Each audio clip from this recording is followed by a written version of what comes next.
Right, we're going to continue our exploration of Chapter 7, which is titled Computer and Network Security. And in particular, we're going to explore Section 7.3, which is about malware.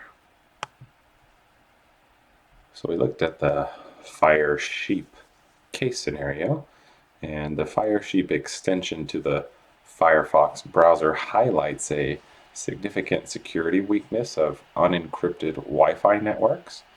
Computers have security weaknesses too, and there are a variety of ways in which malicious software or malware can become active on your computer. If you are lucky, these programs will do nothing other than consume a little CPU time and some disk space. If you are not so lucky, they may destroy valuable data stored in your computer's file system. An invading program may even allow outsiders to seize control of your computer.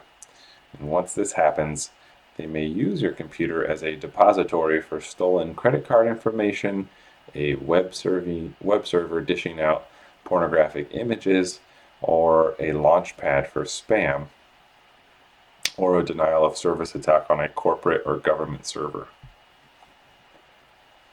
So viruses represent one way in which malicious code can get into a computer. A computer virus is a piece of self-replicating code embedded within another program called the host.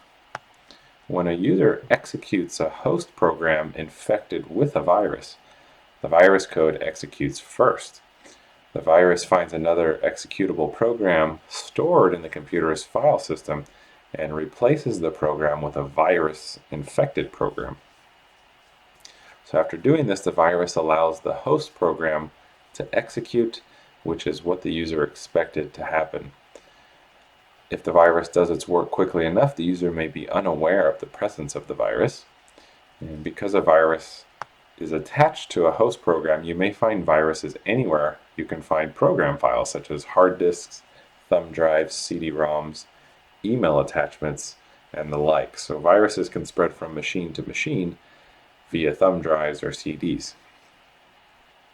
They may also be passed when a person downloads a file from the internet. Sometimes viruses are attached to free computer games that people download and install on their computers as well.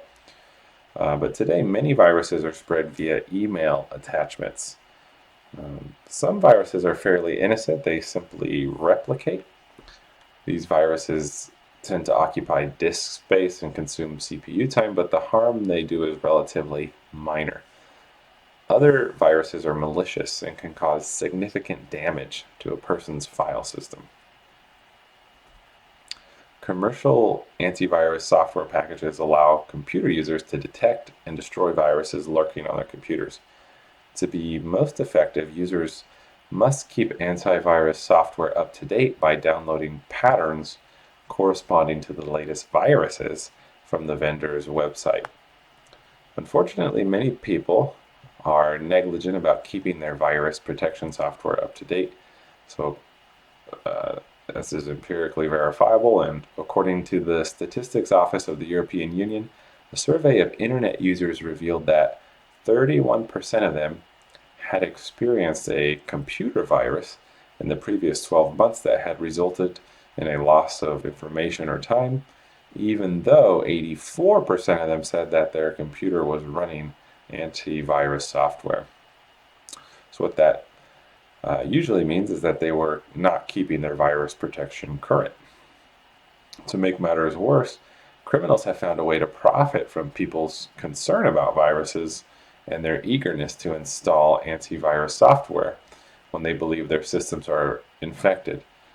In July of 2011, for example, more than 2 million PCs were infected with a fake antivirus application that actually routed traffic destined for Google through intermediate servers controlled by the attacker. The purpose of the malware appeared to be to generate click-through income for the hackers by directing people to websites containing fake security programs.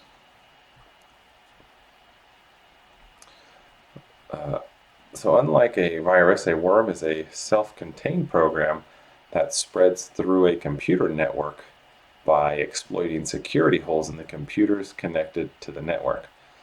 The technical term worm comes from The Shockwave Rider, which is a 1975 science fiction novel written by John Brunner.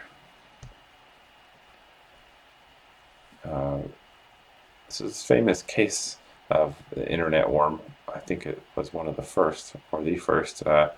And the name that's relevant here is a man named Robert Tappan Morris Jr.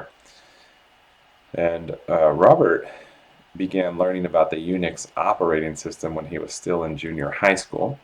And he got into Harvard, and as an undergraduate at Harvard, Morris majored in computer science.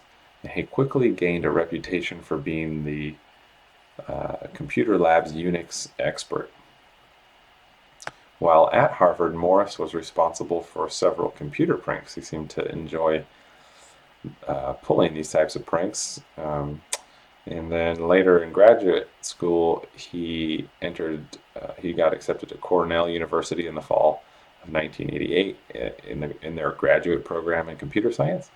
And he became intrigued with the idea of creating a computer worm that would exploit bugs he had found in 3 Unix applications: FTP, SendMail, and Fingered.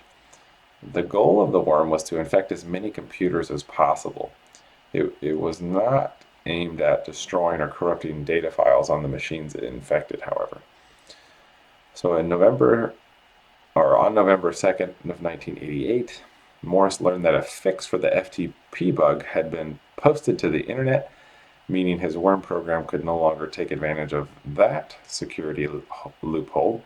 However, nobody had posted fixes to the other 2 bugs Morris knew about. After making some last-minute changes to the worm program, he logged into a computer at the MIT Artificial Intelligence Lab and launched the worm from that computer at about 7:30 p.m. The worm quickly spread to thousands of computers at military installations, medical research facilities, and universities. Unfortunately, due to several bugs in the worm's programming, computers became infected with hundreds of copies of the worm, causing them to crash every few minutes or become practically unresponsive to the programs of legitimate users. Morris contacted friends at Harvard to discuss what ought to be done next. They agreed that Andy Sudduth would anonymously post a message to the internet. Sudduth's email was supposed to get routed through a computer at Brown University. However, computers at Brown were already infected with the worm and did not have spare cycles to route the message. And the email did not have a subject line, which made it less likely to be read during a crisis. So the result was that the message was read too late to be of any help to those fighting the worm. System administrators at various universities worked frantically to stop the spread of the worm, and within a day they had examined the worm's code and discovered the bugs in SendMail and Fingered that the worm was exploiting, and published fixes to the internet community. No one knows exactly how many computers were infected by the worm, but it did make a significant number of systems unusable for a day or 2. So after some sleuthing by reporter John Markoff, the New York Times named Robert Tappan Morris Jr. as the author of the worm, and Morris was suspended from Cornell University. A year later, he was the first person to receive a felony conviction under the U.S. Computer Fraud and Abuse Act. He was sentenced to 3 years probation and 400 hours of community service, and he was fined $10,000. His legal fees and fines exceeded $150,000. All right, so the question we can pose that's morally relevant here is, was Robert Morris Jr. wrong to unleash the internet worm? A Kantian evaluation would focus on Morris's will or intentions. Right? Did Morris have goodwill? His stated goal was to see how many internet computers he could infect with the worm. So while Morris did not want to crash these computers or destroy any data stored on them, his motivation was fundamentally selfish. He wanted the thrill of seeing his creation running on thousands of computers. And he used others because he gained access to their machines without their permission. And there is also evidence Morris knew he was using others. He took measures, for example, designed to prevent people from discovering that he was the author of the worm. So, from a Kantian point of view, Morris's action was wrong, according to the second formulation of the categorical imperative. And then, obviously, from the first formulation as well, if everybody were to unleash worms in this manner, then there would be no computers functioning well enough uh, to to take on the worm, the type of worm that Morris sent, even though it was not intended to crash or destroy any data. That presupposes that the computers don't have so many worms that they would crash.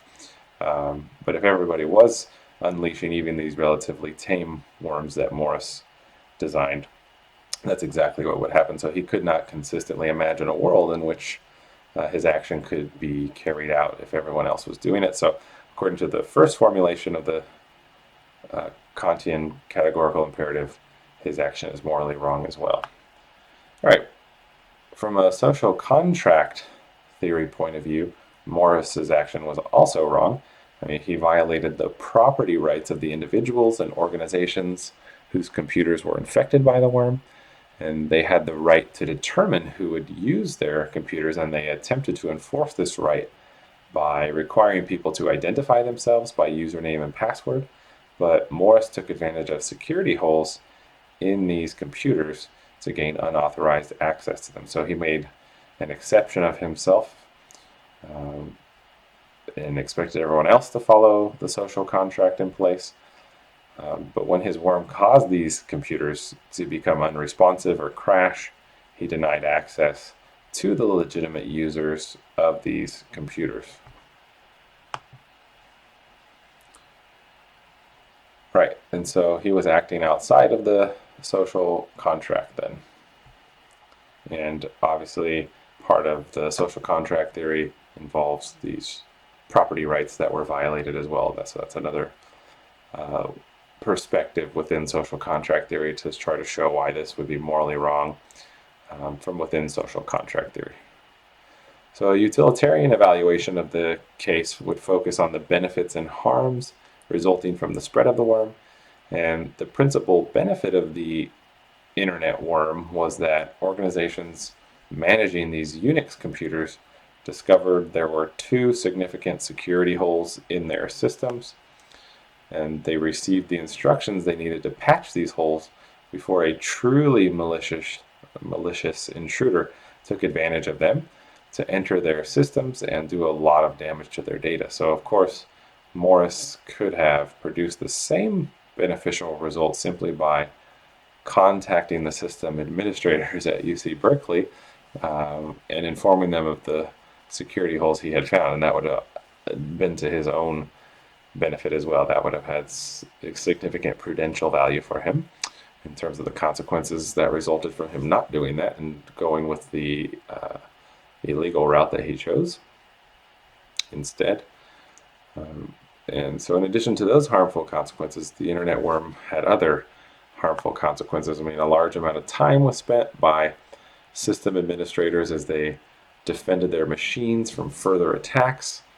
They had to track down the problem, they had to install patches, and they had to bring all the machines back online. There was a disruption in email and file exchange traffic caused by computers being taken off the network. There were about 6,000 computers were unavailable for a day or two. And during this time, many thousands of people were less productive than they could have been had the systems been up and running. And Morris himself was harmed by his actions. Right? He was suspended from Cornell and convicted of a felony, which resulted in a sentence of probation, community service, and a substantial fine. So, considering all of Morris's options, it's clear, even without quantifying everything, that another course of action, like simply alerting the Unix community to the bugs would have produced all of the benefits with none of the harms that actually resulted. So, from a utilitarian viewpoint, Morris was wrong to have released the internet worm. Okay, and then from the perspective of virtue ethics, Morris's actions are not consistent with those of a virtuous person. He selfishly chose to use the internet as an experimental laboratory, and he deceitfully released the worm from MIT rather than Cornell University. And when the worm began spreading uncontrollably, he avoided taking responsibility for his actions by asking a trusted friend to post the message to the internet explaining how to fight the worm. So while Morris may not have been acting maliciously, intentionally, he was acting selfishly, intentionally. And if he had wanted to experiment with worms, he probably could have gotten permission to try out his creations on a local area network detached from the internet, so that even if his worm multiplied out of control, there would have been no fallout to the rest of the computer community. Instead, he chose to use the entire internet as his experimental laboratory, inconveniencing thousands of people. All right, so another famous worm is the Sasser worm, which was launched in April of 2004. This exploited a previously identified security weakness with PCs running the Windows operating system. Computers with up-to-date software were safe from the worm, but it infected about 18 million computers worldwide nonetheless. The effects of the worm were relatively benign. For example, infected computers simply shut themselves down shortly after booting up. But still, the worm made millions of computers unusable and disrupted operations at Delta Airlines, the European Commission, Australian Railroads, and the British Coast Guard. After Microsoft offered a reward of 250,000 euros, a fellow student pointed the finger at German teenager Sven Yashin, who confessed to the crime and then began working for German computer security, working for the German security firm SecurePoint. Because he was 17 when he released the worm, Yashin was tried in a juvenile court, which sentenced him to 1.5 years probation and 30 hours of community service. Two early worms to strike instant messaging systems were Choke and Hello, which appeared in 2001. Worms were less devastating back then because only about 140 million people used instant messaging. But today, more than 800 million people rely on instant messaging, so the impact of worms can be much greater. The appearance of the Kelver worm in 2005 forced the Reuters news agency to remove 60,000 subscribers from its Microsoft-based instant messaging service for 20 hours. In 2010, a variant of the Palivo instant messaging worm rapidly spread through Romania, Mongolia, and Indonesia. The Conficker or Downadup worm, which appeared on Windows computers in November in 2008, is notable because of its persistence. The worm is able to propagate in several ways. The original variant of the worm spread to computers that were not up to date with the latest security patches from Microsoft, but the second version of the worm, which appeared about a month later, had two new features that accelerated its spread. The ability to invade computers with weak password protection, and the ability to propagate through USB memory sticks and shared files on local area networks. Cross-site scripting is another way in which malware may be downloaded without a user's knowledge. Websites that allow users to read what other users have posted are vulnerable to this security problem.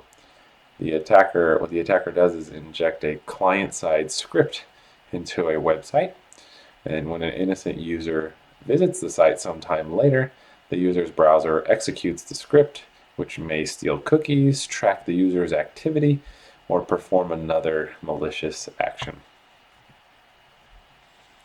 Many malware creators have hacked into legitimate websites and installed software booby traps. In some cases, simply visiting a compromised website can result in the unintentional downloading of software called a drive-by download. Another kind of drive-by download occurs when a web surfer encounters a pop-up window asking permission to download software.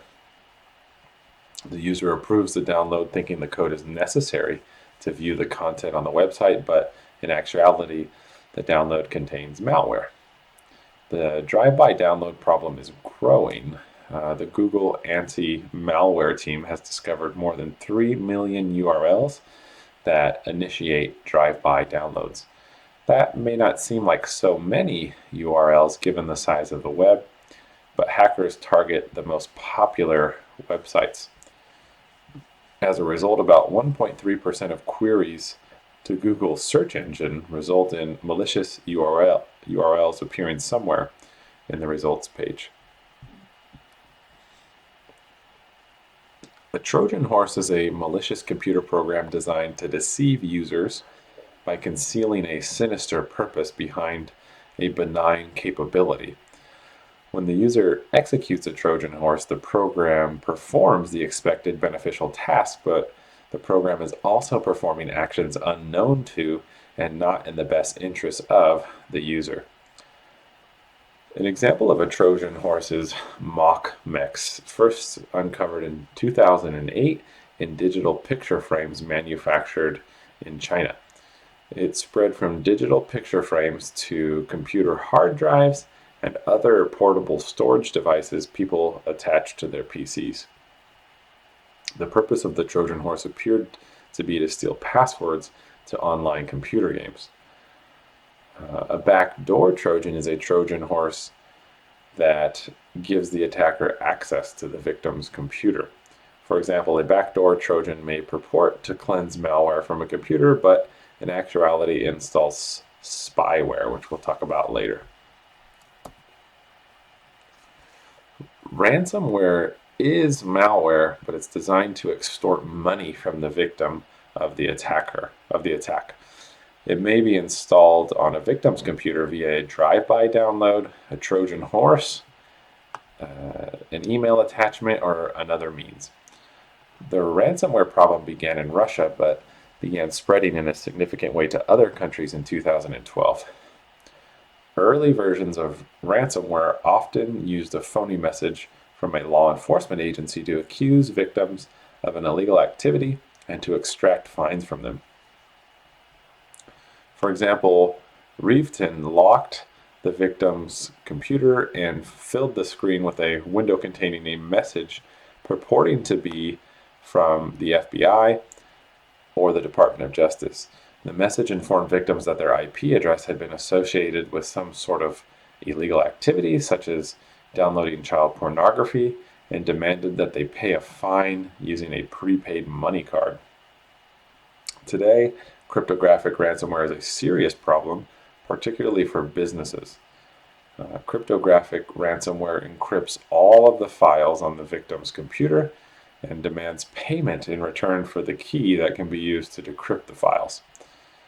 In 2015, the FBI reported that it had been contacted by 992 victims of CryptoWall ransomware who had paid over $18 million, or about $18,000 per business, to ransom their files. The FBI estimated the total number of businesses attacked by CryptoWall to be much larger, because not every victim filed a report with the FBI, and some businesses abandoned their files rather than pay the ransom. A rootkit is a set of programs that provide privileged access to a computer. Once installed, a rootkit is activated every time the computer is booted, and rootkits are difficult to detect because they start running before the operating system has completed booting up, and they can use security privileges to mask their presence. Spyware is a program that communicates over an internet connection without the user's knowledge or consent. Spyware programs can monitor web surfing, log keystrokes, take snapshots of the computer screen, and send reports back to a host computer. Spyware is often part of a rootkit. Adware is a type of spyware that displays pop-up advertisements related to what the user is doing.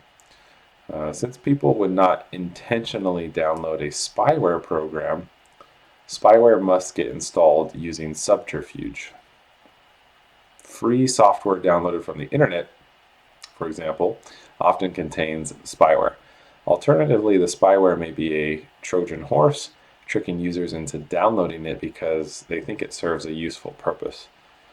A Trojan horse containing spyware is an example of a backdoor Trojan.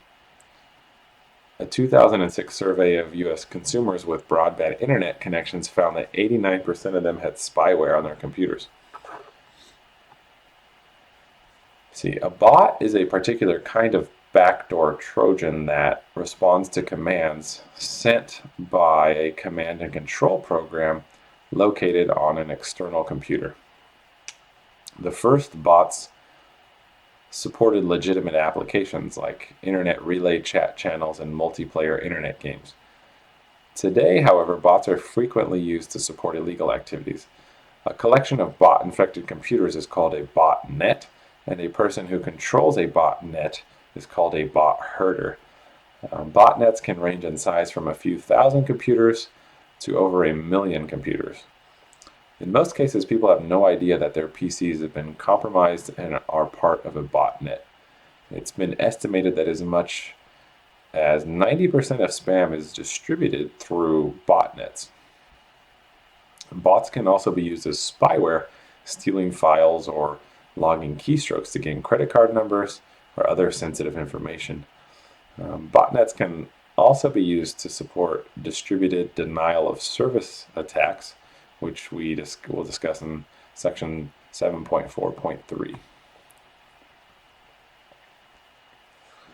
So increasingly, companies are allowing employees to bring personal smartphones, tablets, and laptops to the workplace and use them for work-related activities. In fact, a survey of U.S. companies with more than 100 employees revealed that 87% of them depend on employees accessing mobile business apps from their personal smartphones. The Bring Your Own Device, or BYOD movement, brings numerous benefits. Employers can reduce their hardware and software expenditures. Employees can use devices they are more comfortable with, increasing their productivity and job satisfaction.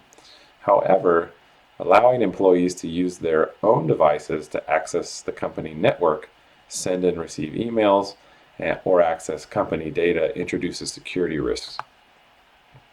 One of these risks is that company data may be compromised if the employee's device is stolen. Some companies have begun encrypting all data files to prevent a data breach, even if a personal device containing company data is stolen.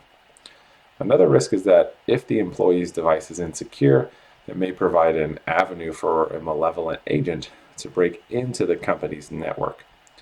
For example, in 2017, hackers broke into the personal computer of an employee of Bithumb, which is a South Korean digital currency exchange, and used the PC to access company files and steal personal data of about 30,000 Bithumb customers.